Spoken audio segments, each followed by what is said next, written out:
but today we're now going to go to our question. And our question today is, what are you a slave to? We have our discussion questions on Passover, on breaking matzah, and I think Kim sent this out, so you'll see.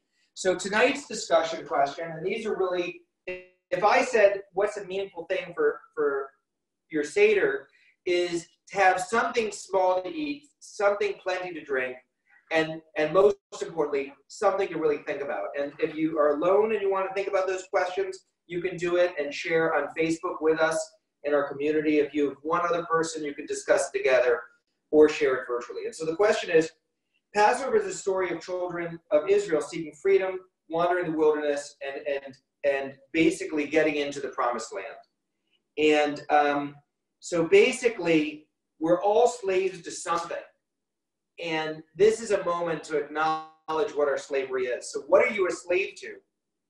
And in this context, you maybe think more. So I'll share mine, and then it's going to be interactive. So I've been a slave to my routine. I actually travel tremendously. That's been part of the way that I do a lot of the things that I do. And my entire routine has been dramatically changed because I've never been in one place for so long. I've never been to my house for so long at this point in my life. And I know for me, it's been a major adjustment, the fact that I'm here. And I've been surprised at how meaningful it can be in terms of being productive, being healthy, being peaceful for me. And I know it's a suffering environment. I'm just talking about my own experience where if you had told me that I would be stuck in my house for this period of time, I would have been apoplectic. And so I've been surprised how I was a slave to my prior routine and how I've been able to liberate myself from that. Caroline? Yeah, that's great.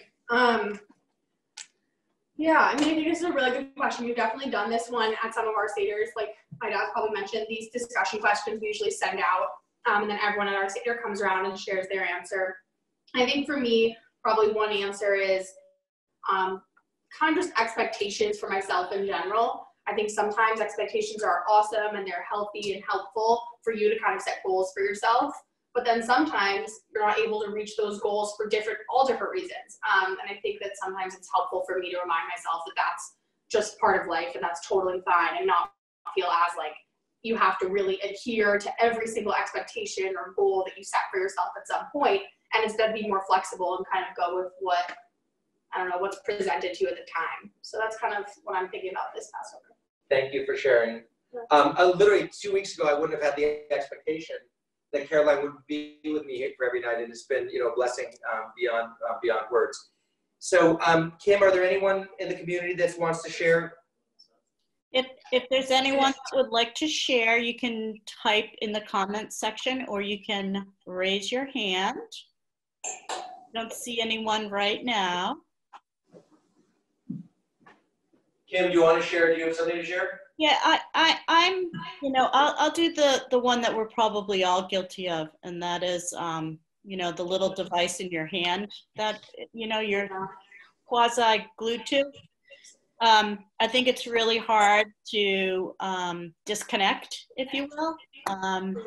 It's just something that, I never had a phone in college, and to have it now, even though I haven't had it my whole life, I still feel, kind of empty or that I may be missing something. So putting my phone down and consciously leaving it behind can be kind of painful, but then you go for a walk in the woods and nothing happened, and, it was fine. So, I think we're all kind of slaves to those little devices, and you have to kind of retrain yourself to let go.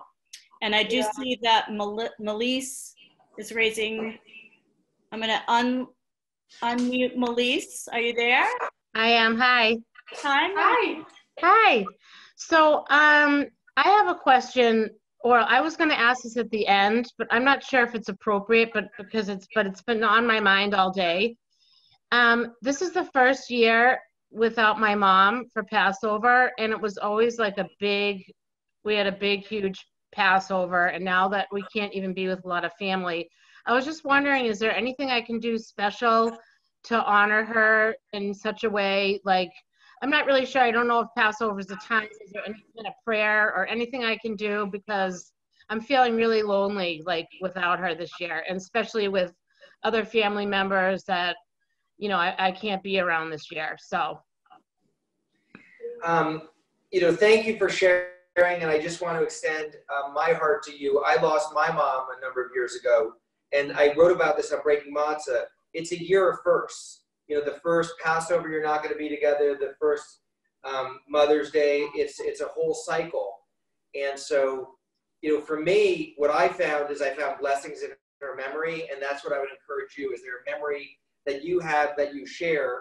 And I would look at the holidays in two ways. One is you're honoring her traditions, because if it was important for her to celebrate Passover, you got to keep celebrating Passover. And I remember our first Thanksgiving that we did, my mom would make the pies. We made the pies anyway, even though that we didn't want to. And then the second thing is, for me, with Breaking Matzah, I've been able to do this as a tribute to my mom and incorporate a lot of her recipes. And maybe it's an object that you include. I have family heirlooms or things that take on significance. Oh, that's so I think that if you could look for this Passover and say, how can your mom be represented spiritually and physically, although she's not going to be there in the human form? She can be there in the context of my mom's chocolate matzo mousse cake, which Caroline makes and is our #1 piece of content on Breaking Matzah, or ritual objects. It may be candlesticks that we have or things like that. So just because they're not on planet Earth physically doesn't mean they're not here. That's a whole another conversation.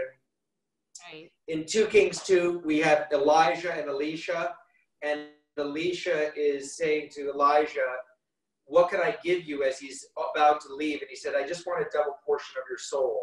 And Elijah went up in a whirlwind of fire, and he was seen to be leaving the planet, but they never knew where he went. And that's one of the reasons that we bring Elisha in, and he's always at Tzaddik doing great deeds, but it's also a chance to bring in people. And I think when we have our Seder, the chair for Elijah, those that are not with us, brings on even more significance. So maybe you can think about that. Thank you very much. That makes me feel very good. Thank you. Yeah, thank you. Thank you.